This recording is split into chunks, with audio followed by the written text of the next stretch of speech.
Alors, Bezrat Hashem, bonjour à tous. Aujourd'hui, on va faire le sujet de la paracha. Paracha va Tetzavé. Vata Tetzavé et Béné Yisraël. Kadosh Baruch Hu qui va ordonner Moshe pour ordonner au Am Israël. Et on va voir avec le pirouge de Od Yosef Chai, qui est l'auteur du Ben Ishraï Alav Shalom, Rabbeinu Yosef Chaim de Bagdad Alav Shalom. Et là, il pose la question, il dit comme ça. Il dit pourquoi le passouk, il doit dire Ve'ata tetzavé et bene Yisraël. Il dit Yesh lehavin. Pourquoi Ve'ata? Au début, il dit d'abord pourquoi le Vav? Parce qu'on sait que ça s'appelle Vav Achibur. On sait que le Vav, il vient réunir ce qu'on a dit avant. Donc c'est quoi tu viens rajouter quoi? Ve'ata. Ce qu'on a dit avant plus maintenant. C'est quoi? C'est quoi cette connexion entre avant et maintenant que tu dois me dire, s'appelle le Vav Achibur. C'est le Vav. Ça c'est premièrement. Ve'ata tetzavé. Le Vav. Des mashma chez Davar Zen Nimshach. Les mashekato mais paracha kodemet. C'est-à-dire, on dirait que c'est une suite. Ve'ata, c'est la suite de ce qui s'est passé avant. Alors qu'est-ce qui s'est passé avant C'est ça la question en fait. Qu'est-ce qui s'est passé avant pour que maintenant ça soit une suite? Deuxième question, Ve'od, Yesh lehavin. Deuxième question que quoi? Shenira milad ve'ata kula lashon. Dit tout le mot ve'ata, ça a l'air en plus. Ça a l'air en plus. Pourquoi? Parce qu'il pouvait dire tout simplement Tzavé et bene Israël. Ordonne au Am Israël. Alors c'est quoi ve'ata? Et toi, tu vas ordonner. Donc deux questions. Et parce qu'on pourrait, quand tu me dis Tzavé et bene Israël, ordonne à Am Israël, je sais que c'est une mitzvah. Mitzvah, on sait, ou Yadashu Mitzavé, on sait que c'est un ordre que tu dois donner au Am Israël, tout simplement. Donc c'est compréhensible. Donc finalement, deux questions. Première question, pourquoi le Vav? On dirait que c'est une suite avec ce qu'il y a eu avant. C'est quoi ce qu'il y a eu avant? C'est quoi la suite? Deuxièmement, tout le mot Ve'ata Tetzavé, il a l'air en trop. Il a l'air en trop puisque tu pouvais dire directement Tzavé, ordonne au Am Israël. Et nous dit le Ben Ishraï Alav Shalom. Venirali besiata dishmaya kan ramaz lo al ma'alato. Lui dit maintenant, c'est-à-dire en deux mots, un remez que Akadosh Baruch Hu il fait à Moshe.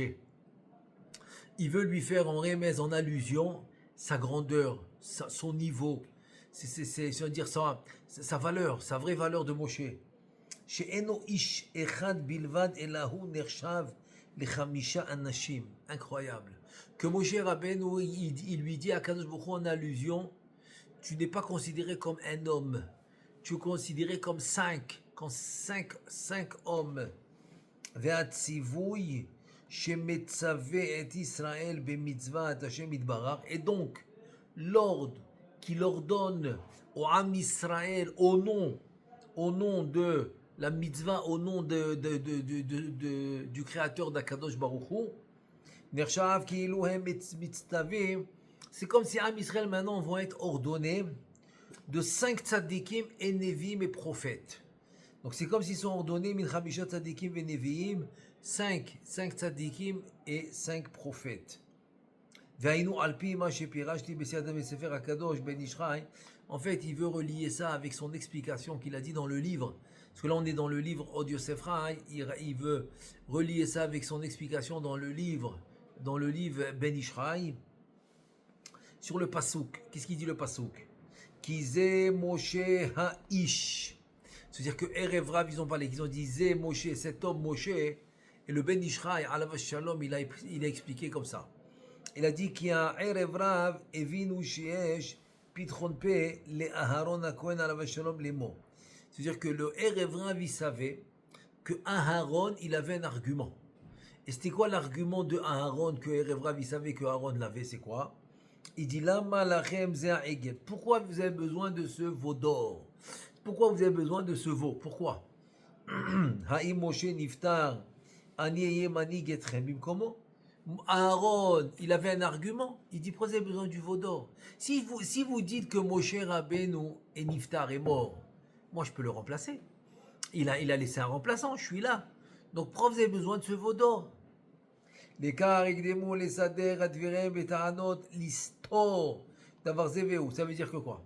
Ça veut dire que Erev Rav ont devancé l'argument que Aaron aurait pu leur donner, que Moshe Rabbeinu a laissé un successeur. Et donc avant que Aaron ne puisse donner son argument, eux, ils ont devancé. Le Erevra va devancer Aaron, ils ont dit comme ça. Alors, premièrement, Erevrav, ils ont dit, impossible qu'il y ait un homme dans cette terre qui peut remplacer Moshe Rabbeinu. Pourquoi? Parce que sa madriga, son niveau dans la prophétie, c'est vrai que son niveau dans la prophétie, l'Ozachashum Navila, aucun prophète n'a pu acquérir le niveau de Moshe Rabbeinu dans la prophétie. Parce que la prophétie de Moshe Rabbeinu, c'est la plus haute prophétie. PLP Adaberbo, c'est Aspaklaria Meira, c'est la clarté. Tous les autres prophètes, ce qu'on appelle dans Netzar Vahod, c'est pas clair. Il faut expliquer, il faut essayer de voir. Des fois, c'est brouillard. Il faut essayer de déchiffrer ce qu'ils ont vu. Donc, c'est une prophétie qui est pas claire. Et c'est à eux de la déchiffrer en tant que prophète. Alors que Moshe Rabbeinu, c'est de la clarté limpide. Limpide s'appelle Aspaklaria Meira, c'est tout clair. C'est un niveau plus haut, c'est Tiferet, alors que les autres, c'est Netzar Vahod. Donc, aucun prophète n'a pu avoir le niveau de Moshe dans la prophétie. Donc Erev Ravi dit, Moshe devient irremplaçable. Ki kol hanevim midnabim beko, vu midnabe beze. C'est quoi ko? Ko amar Hashem. Ko c'est la Shrina. Ko amar Hashem. Ainsi il a dit Hashem, mais c'est à lui de déchiffrer et c'est à eux de comprendre qu'est-ce que le Navi, qu'est-ce que le prophète il veut dire. Alors que Moshe Rabbeinu, c'est pas ko. C'est pas voilà ce qu'il a dit, on va essayer de comprendre. Non. Ce qu'il a dit, le Moshe Rabbeinu, là, il est mitnabé, la prophétie de Moshe Rabbeinu, c'est pas ko. La prophétie de Moshe Rabbeinu, c'est zé. Zé, c'est quand tu pointes quelque chose. Quand quelque chose est clair, tu le pointes, tu dis voilà, le voilà. Zé, ça. Donc c'est quelque chose qui est très clair. Ça se paklaria à Meira. Ça veut dire que tous les Nevi'im, leurs prophéties, Beko, Ko Amar Hashem, alors que Moshe Rabbeinu, sa prophétie, c'est quoi? Zé, c'est ça, voilà, c'est ça, devant lui, c'est quelque chose de clair. Comme il dit le pasuk d'Irtiv, Zé Hadavar Asher Tziva Adonai, comme le pasuk qui nous dit, ici, qu'on a étudié maintenant, que Moshe Rabbeinu, il dit au Am Israël, Zé Hadavar Asher Tziva Hashem, voilà, c'est ça la chose que Hashem a ordonnée, et donc ça veut dire que c'est clair. Voilà, ça s'appelle Aspaklaria Meira, c'est clair. De Ashrina Medaberet Mitor Grono. Ça veut dire que la Shrina va parler dans la voix de Moshe. Et même en Égypte, quand il parlait, tout le monde l'écoutait.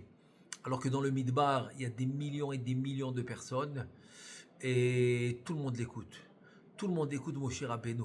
On raconte aussi que le Ben Ishraï, alav shalom, il avait des milliers de personnes tous les Shabbats qui venaient l'écouter. Et donc la synagogue était immense. Et les gens étaient dehors, ils écoutaient. Et comment ils ont su que c'était un Nes? Comment ils ont su que c'était un miracle? C'est que quand le Ben Ishraï, alav shalom, il est niftar le Yud Gimel, le 13 Elul. Le 13 Elul Taf, le 13 Elul Tavresh Samertet, c'est l'année où il est niftar le Ben Ishraï, qu'il a succédé son fils. Il s'appelle Rabbi Yaakov. Rabbi Yaakov Chaim l'a succédé. Et la première fois qu'il a commencé la dracha dans la bête Knesset, personne ne l'a écouté. Pas ces personnes. Les gens qui étaient un peu loin l'écoutaient plus. Rien que ceux qui étaient vraiment proches de lui, on l'a écouté, mais ceux qui étaient un peu loin, et à plus forte raison ceux qui étaient à la porte, ou même en dehors, un peu en dehors de la porte, etc., ils l'ont pas écouté. Donc ils ont compris. Ils ont compris que c'était la Shrina qui parlait dans la voix du Ben Ishraï, que tout le monde l'écoutait. Voilà, c'est rien qu'un exemple. Un exemple qu'on a vu entre le Ben Ishraï et son fils, que son fils il n'écoutait plus, parce qu'il n'y avait pas la Shrina qui parlait dans sa voix. Alors que son père, le Ben Ishraï, la Shrina parlait dans sa voix, c'est pour ça que tout le monde l'écoutait. Et c'est exactement ce qu'on voit maintenant dans Moshe Rabbeinu, que la Shrina va parler à travers sa gorge. La Shrina medaberet mitor grono. Ça c'est premièrement. Donc premièrement que le Erev Rav, ils vont dire que Moshe il est irremplaçable. Voilà, premièrement, irremplaçable. Et on a dit deux choses. Pourquoi? Parce que son niveau de Zehadava, son niveau de prophétie, ok, il est plus élevé. Deuxièmement, parce que, parce que la Shrina, c'est elle qui parle à travers la voix de Moshe. Donc il est irremplaçable. Deuxièmement, deuxième raison pourquoi il est irremplaçable, c'est-à-dire que le niveau de Moshe est tellement haut, donc c'est comme si maintenant il y a cinq prophètes. C'est comme si maintenant il y a 5 prophètes. Kiaya, Gilgul, Hevel, ve Gilgul Shet. Ça veut dire que Moshe Rabbeinu était le Gilgul de Hevel et le Gilgul de Shet, et c'est exactement les initiales de Moshe. Moshe c'est même Shin He, même c'est Moshe, Shin c'est Shet, He c'est Hevel, c'est les 3 Gilgulim de Moshe. Après 5, ça fait 3. Ils disent pas fini. Ve'od haya bo Noach ve'Shem, ben Noach shayu gam ken nevi'im. Tu rajoutes Noach, Noach et tu rajoutes son fils, le fils de Noach qui est Shem. Donc Shem ve'Noach plus Shet, plus Hevel et plus Moshe, ça fait 5. Donc toi Moshe, ils disent Erev Rav à Aaron, c'est comme 5 Nevi'im. Et Rabbeinu Zal et le Harizal. Le Harizal dans Shar Gilgulim, Hagdama Lamed Dalet, et aussi dans Shar Psukim, Parashat Kitissa, il dit comme ça le Pasuk. Le Pasuk, Yeda'aticha Beshem, Vegam Yatzat Tachen Be'enai. בשם זה שם בן נוח, וגם מצאת חן, זה נוח אותיות חן. Donc ça veut dire que quoi? Il te dit en fait, comment je sais que, bon, Moshe on l'a dit, c'est les initiales, donc on l'a vu. C'est initial, le même c'est Moshe, le Shin c'est Shet, le He c'est Hevel, donc c'est les 3 Gilgulim. C'est les trois Gilgulim de Moshe, ça c'est clair. Mais comment Shem et Noach sont allusionnés à Moshe? Comment? Alors là il te dit dans le Pasuk, Yedaticha Beshem, c'est Shem, Beshem, c'est Shem, le fils de Noach, il s'appelait Shem. C'est ça, Yedaticha Beshem. Vega Matzati Chen, Chen, c'est les otiot de Noach. Vega Matzati Chen, pardon, Matzatachen. Matzatachen Be'enai. Donc Chen, c'est les lettres Noach, voilà. Donc Yedaticha Beshem, Shem, c'est Shem ben Noach. Chen, c'est Noach, ça qu'il dit. Il dit, Hare, Arba'a Gdole, Olam, Shayu Nevi'im. והוא עצמו נמי. הרי כאן 5 נביאים, צדיקים יקרים ומעולים. Donc déjà tu en vois 4. 4 c'est Shem, c'est Noach et Shem. Ensuite c'est Shet et Hevel, plus Moshe ça fait 5. ואיך יבוא צדיק אחד למעלות מקומו. Donc ils disent Erev Rav, c'est la deuxième raison. La deuxième raison que Erev Rav dit à Aaron, comment va venir un homme remplacer ce personnage qui s'appelle Moshe? Comment c'est possible? Impossible. Il y a les malot mekomo, velazé amar kizé Moshe. C'est pour ça qu'ils ont dit, c'est pour ça que Erev Rav ils ont employé le mot zé. Parce que c'est la prophétie de Moshe qui zé Moshe. Il te dit des névois baiser à Davar. Parce que la névoie, c'est Zé Davar avec Moshe. Donc c'est toi qu'ils l'ont appelé Kizé Moshe. Après alors. Et aussi, ils ont dit Ha'ish. Kizé Moshe Ha'ish. Ha'ish Karebam. Maintenant, Ha'ish veut dire comme ça. Hagema. He-ish. Kloma. Ou Nershav Hamisha Ish. Ha'ish. C'est ce qu'ils ont dit Erev Rav. Donc Ha'ish, le He-ish. C'est quoi He? C'est 5. Les 5 Ish. Il est considéré comme 5. Tout ça, c'est les paroles du Erev Rav. Il te dit, Velo Ulfize nimtza Yisrael en shomim mitzvot me ish echad elamin chamisha anashim. Donc ça veut dire que quoi? Ça veut dire que chaque fois que Moshe Rabbeinu, il nous ordonne quoi que ce soit, c'est comme si on écoute ça de 5 personnes. Pas une, pas seulement Moshe. Eh bien 5. 5 en même temps. C'est qui les 5 en même temps? Eh bien c'est, on va les dire en ordre, Hevel, Shet, ensuite Noach, Shem et Moshe. Ça fait les 5.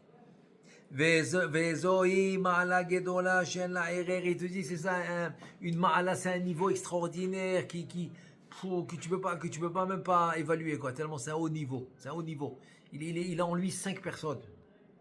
ולפי זה תתחבר תיבת ואתה Im teva ahrona, im teva ahrona shel parasha shekadma. Donc, il te dit, c'est-à-dire que maintenant, ce qu'on a vu maintenant, c'est quoi? C'est que chaque fois qu'il va dire en dernier commandement, très bien, 5 personnes. Et donc maintenant, si tu vas associer le mot ve'ata avec le dernier mot de la paracha juste avant, comment finit la paracha juste avant? Ok, juste avant la paracha Trouma. Le dernier mot de la paracha Trouma, juste avant le mot ve'ata, tetzavé, ve'ata, il dit c'est le mot nechoshet, nechoshet, vekarinan hachi. Et donc le mot nechoshet, tu le divises en deux, qu'est-ce que tu obtiens? Ça s'appelle notrikon. Qu'est-ce que tu obtiens dans le mot nechoshet? Noach veshet, ve'ata tetzavé et bnei Israël. Donc tu vois que le dernier mot qui est nechoshet, c'est Noach veshet, ve'ata avec toi. Az Noach veshet et toi, ça fait ve'ata, tetzavé et bnei Israël. Donc Noach veshet, shem shat tzadikim ve'neviim. Noach veshet qui sont 2 tzadikim et 2 prophètes. Ve'ata daika et toi Moshe, que tu t'appelles Moshe, Sheniglet Beshem Moshe, Shu Raché Tevot, Moshe Shem Hevel. Voilà, et toi qui t'appelles Moshe, donc ça fait, et le Moshe, le mot lui-même Moshe, on a dit que c'est les initiales de Moshe Shem Hevel. Sheramuz Beshimra Shlosha Gilgulim Shem Raché Tevot Moshe, Shesh Becha Shlosha. Donc comme on a vu qu'il y avait en lui, dans le nom de Moshe, il y avait le remez, l'allusion des 3 Gilgulim de Moshe. Alors, Ata. Shem Ata, voilà c'est quoi? C'est Ata, Veshem ben Noach, Vegam Hevel ben Vegam Hevel ben Adam Arishon. Voilà. Donc c'est les trois Gilgulim de Moshe. Ça fait 5. Are Hamisha Tetzave et Bnei Yisrael Dekeva Jenit Galgelo Kol Arba'a Bemoshe Rabbeinu alav shalom Venaasa ben Hamisha. C'est-à-dire que maintenant que quoi? Que tous les 4. On a dit c'est qui les 4? On a dit que c'était Hevel, ensuite Shet, ensuite Noach et Shem. C'est les 4 inclus dans Moshe, ça fait 5. Donc maintenant que les 4 ils sont inclus dans Moshe, alors on voit de là que quoi? Nimtza Hamisha Nevi'im Metzoyim et Bnei Yisrael. Donc maintenant on vient de voir que quoi? Qu'il y a 5 prophètes qui sont dans le Ham Israël.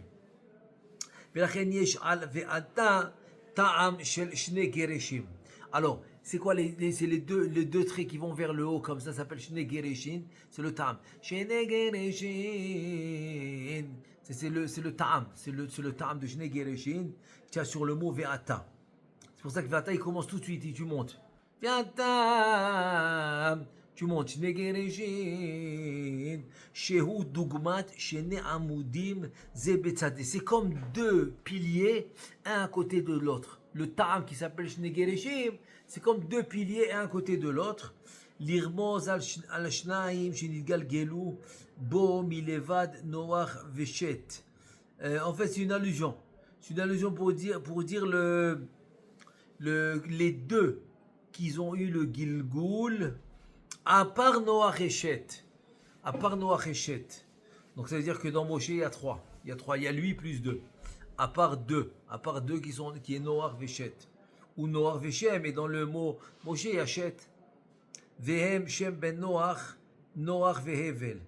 Venir mezu beotiot Moshe, Sheu Raché Tevot Moshe, Shem Hevel. Donc Moshe, c'est Moshe, Shem, Hevel. Et donc voilà, c'est les 3. C'est les 3 Gilgulim de Moshe. Velachen Nechoshet, Shu Noach Veshet. Donc maintenant, Nechoshet va rajouter Noach, c'est-à-dire c'est le dernier mot de Trouma. Nechoshet, Noach Veshet, plus Ve'ata, plus toi, qui est Moshe, Shem, Hevel, ça fait 5. Ve'ata, Shesh Becha, Shnaim Acherim Ve'od, בצירוף כל אלו מהארבעה שבך, תצווה את בני ישראל, donc 4 qui sont en toi plus toi, ça fait 5. Tu vas ordonner le Ham Israël. ובזה פירשי בסייעתא דשמיא טעם שהספר תורה שכתב משה רבנו עליו שלום. מחלקת לחמישה חומשים, יפה. Maintenant, tu comprends que si Moshe Rabbeinu est considéré comme comme 5 prophètes, donc le Sefer Torah que Moshe Rabbeinu il va écrire, il va être divisé en 5 Chumashim. Keneged Sirouf Haramisha Ele. Ça va être contre le Sirouf des 5 qu'on vient de voir maintenant. C'est qu'il est 5 qu'on vient de voir maintenant. Et bien tu auras Moshe, Shem et Hevel. Et dans Nechoshet, tu as Shet et Noach et Shet. Et voilà, ça fait les 5. כנגד ציבור חמישה האלה, שהם משה רבנו עליו השלום, וארבעה שבקרבו, שכולם נצטרפו בציווי התורה, שכולם נצטרפו בציווי התורה, כולה שציווה משה רבנו עליו השלום את ישראל. Magnifique, magnifique, très beau remez, des 5 avec Moshe. Et c'est pour ça que maintenant le Chumash, il est 5 Chamisha Chumshe Torah. Alors, c'est premièrement. Deuxièmement, il dit le Ben Ishraï, Od Nirali Besiata Dishmaya Lefaresh, Beremez Akatuv Aniskar, Deshlakshon. Il va poser une question. Il va nous poser une question et là, il va arriver à un autre pirouche extraordinaire. Il dit comme ça. Lama Ne'alam Shemo Shel Moshe, Rabbeinu, Alav Shalom Kan. On sait que Moshe Rabbeinu, une paracha, depuis Shemot, où on a commencé à dire le nom de Moshe, il est dans toutes les parachiotes, à part Ve'ata. Ve'ata Tetzavé. Dans la paracha Tetzavé, il n'est pas mentionné son nom. La question c'est pourquoi. Shelo Amar Kedarko Vaidaber Adonai El Moshe Lemo. C'est écrit Vaidaber, c'est pas écrit Vaidaber Hashem El Moshe Lemo, comme dans toutes les parachiotes. Premièrement. Deuxièmement, Ve'od Avalé Le Memar Veikru Bestam. ולמה אמר ויקחו אליך שמת זייtzar katit lamao. Ils auraient dû dire ils vont prendre parce qu'ils veulent leur annoncer pour allumer la menorah. Donc ils vont prendre v'ikru. Pourquoi il doit dire v'ikru elecha? Ils vont prendre elecha vers toi, shemet l'huile est écoutée pour allumer la menorah. Ah, maintenant il dit comme ça. Il dit maintenant le Ben Ishraï alav shalom. Laisse-moi te donner une petite introduction. Sur la raison qu'on dit Moshe Rabbeinu. Tu comprends? Tu dis pas Avram Rabbeinu, Yitzhak Rabbeinu, Yaakov Rabbeinu. Non, tu dis Avram Avinu. Et pourquoi ici tu dis Moshe Rabbeinu? C'est quoi ce Rabbeinu qu'on a rajouté à Moshe? Viens, Omrim Rabbeinu Moshe. Ou bien, tu veux dire Rabbeinu? Alors dis Rabbeinu Moshe. Pourquoi tu dis Moshe Rabbeinu? Kedenakte betanae. Rabbi Ploné, Vechen Rabbeinu Ploné. Tu n'as qu'à faire comme certains Amoraïm, ou par exemple tous les Tanaïm, tu dis Rabbi Akiva, tu dis Rabbi Shimon, Rabban Gamliel, tu dis Rabbi avant, tu dis pas Akiva Rabbi. Alors pourquoi ici c'est pas comme ça? Pourquoi tu dis pas Rabbeinu Moshe? Pourquoi tu dis Moshe Rabbeinu? Et là il a expliqué le Ben Ishraï, deux raisons il a donné. Première raison, Aïchad, Kishem, Moshe, Nikrabo, Al-Shem, Sheaya. Al-Shem, Sheaya, Goel et Israël, ou Moshe, Otam, Bemitzraïm, Shaïta, Akoura, Barzel. Ça veut dire, c'est quoi la première raison? La première raison que le nom Moshe, il s'appelle au nom qu'il a sauvé. Il a délivré. Voilà, il a délivré, c'est le Goel qui a délivré le Ham Israël. Et il les a sortis d'Égypte. L'Égypte, comment elle s'appelait? Elle s'appelait le Kour à Barzel. L'endroit où on fait où on rend le fer dur. Ça s'appelle Kour à Barzel. Des reines qui kra Otav Katouv. C'est comme ça que le Pasouk. Le Pasouk, c'est comme ça qu'il va le nommer. Il va dire Kour à Barzel. Et c'est quoi la raison? C'est quoi la raison que l'Égypte va s'appeler le Kour à Barzel, l'endroit où on fructifie, où on rend le métal dur? Alors il dit le Ben Ishraï, j'ai expliqué la raison. Piraché Ataram, mi pene shebetocha baukol Israël bene ashvatim shenoldu min arba'a nashim.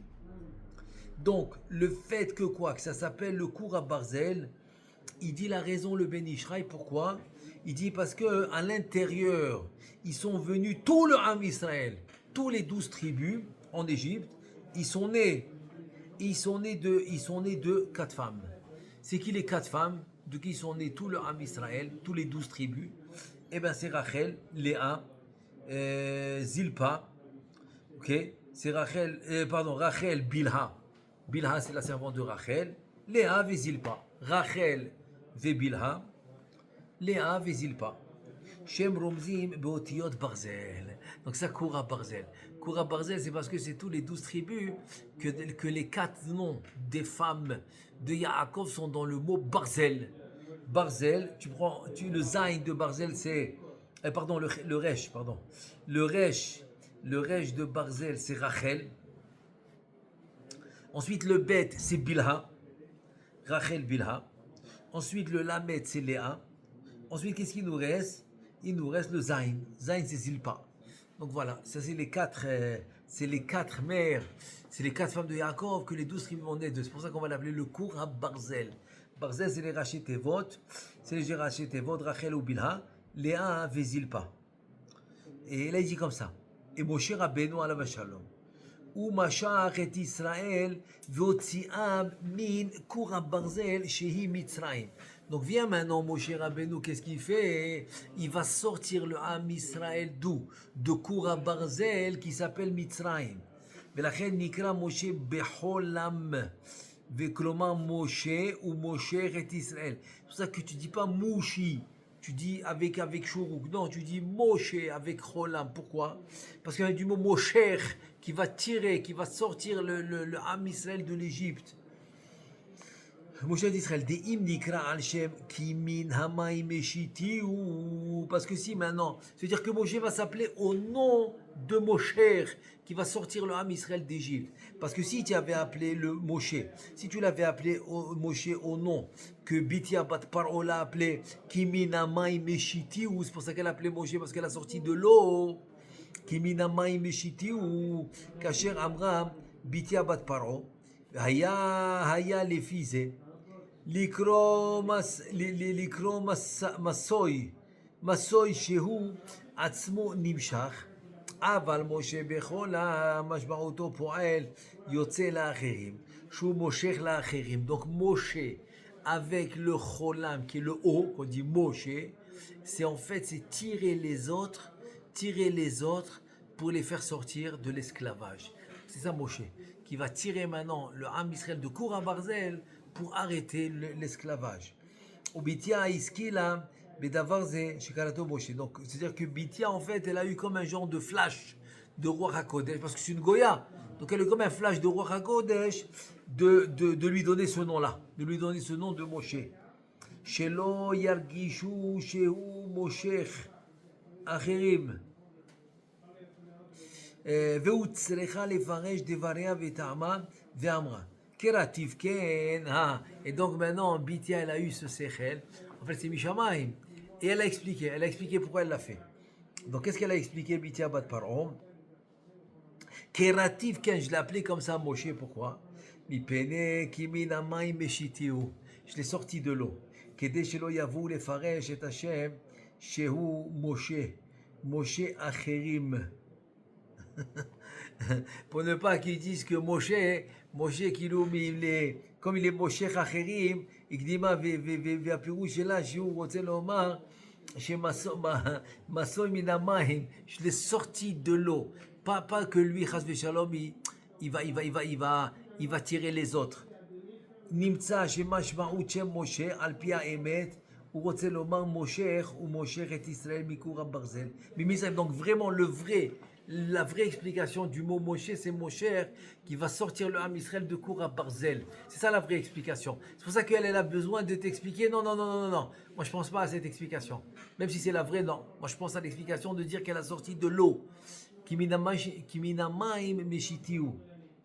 Ulkar magdimim lomar Moshe Rabbeinu. Bien nombreux Rabbeinu Moshe. Et c'est pour ça qu'on va commencer par le mot Moshe avant Rabbeinu. Et non pas Rabbeinu Moshe. Pourquoi?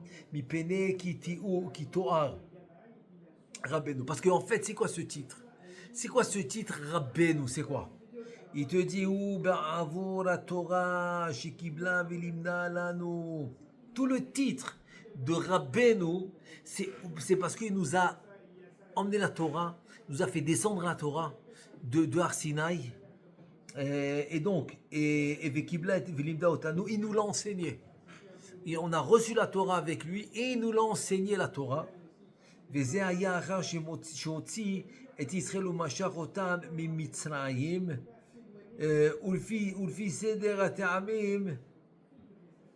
ולפי סדר הטעמים צריך להקדים שם משה שהוא על היציאה קודם תואר רבנו שהוא על קבלת התורה שלימדה לנו. Donc parce que selon la grammaire tu dois dire Rabbeinu Moshe. Parce que c'est lui qui nous enseignait la Torah. Mais par contre, le titre de Rabbeinu, c'est pour la Torah chez Kibla et il nous l'a enseigné.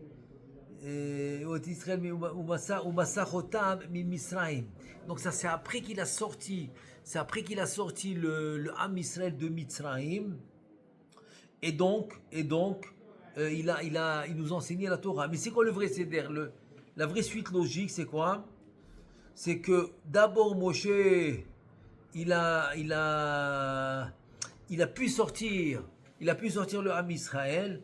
Donc c'est pour ça que tu as Rabbeinu Shehu ala Kabbalat Torah.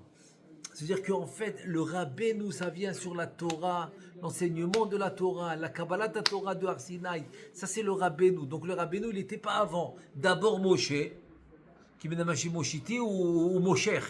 D'abord Moshe Shou Mosher, Moshe qui est Mosher, Moshe qui va tirer, qui va sortir le Ham Israël, ça c'est Moshe.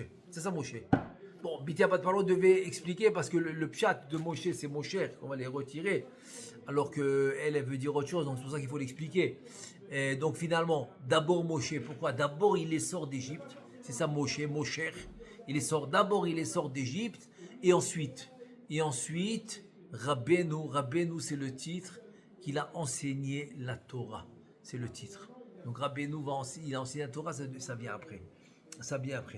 Et donc on voit de là que le nom de l'homme, il représente toute son essence.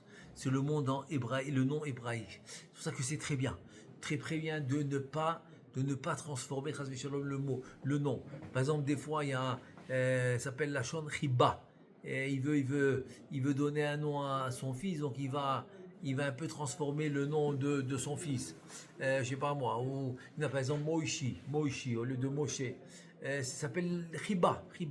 C'est quelque chose qu'on fait par on va dire je sais pas moi, par affection. Voilà, c'est par affection.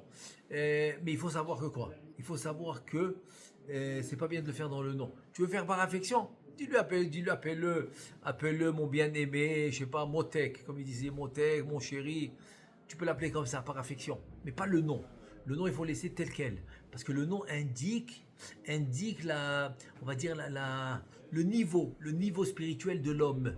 Comme regarde à tel point ça indique qu'on n'a pas mis le Rabbeinu avant le Moshe.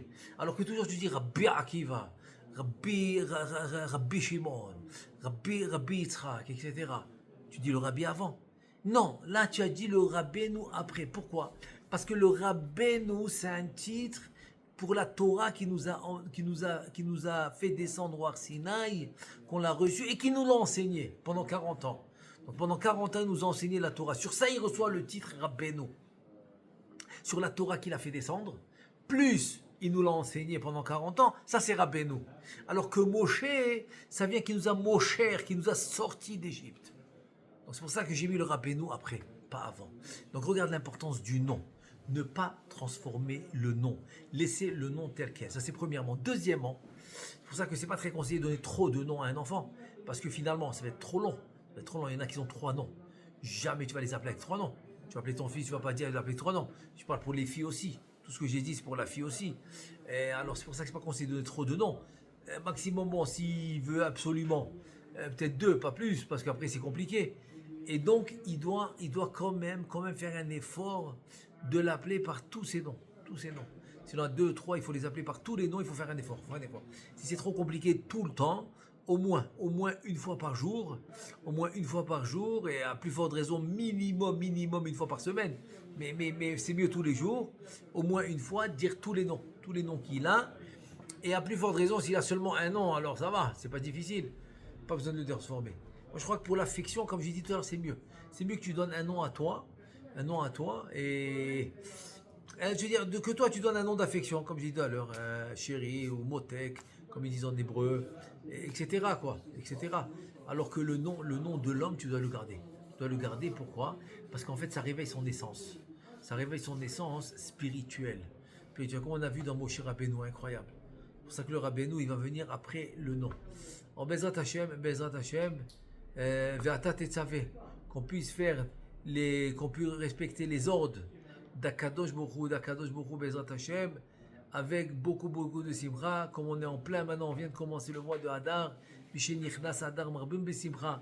on a dit que la simcha c'est quoi? C'est la simcha de la mitzvah. C'est-à-dire que quand je te rencontre en Hadar, dans la rue, je dois te voir avec une simcha spéciale.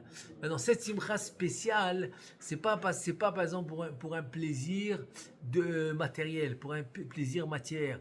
Ou par exemple, il a mangé un bon plat. Tu le vois heureux. Ok, tu peux être heureux, j'ai pas dit que tu peux être heureux, tu as mangé un bon plat, oui, mais c'est pas de cette simcha qu'on parle. On parle que maintenant tu as eu un très bon limoud, tu es saméar. Tu as fait une mitzvah, tu es saméar. C'est de cette simcha qu'on parle. En Bezrat Hashem, tu savais qu'on puisse faire des ordres d'Hachem, besimcha, simcha shel mitzvah, amen ve amen.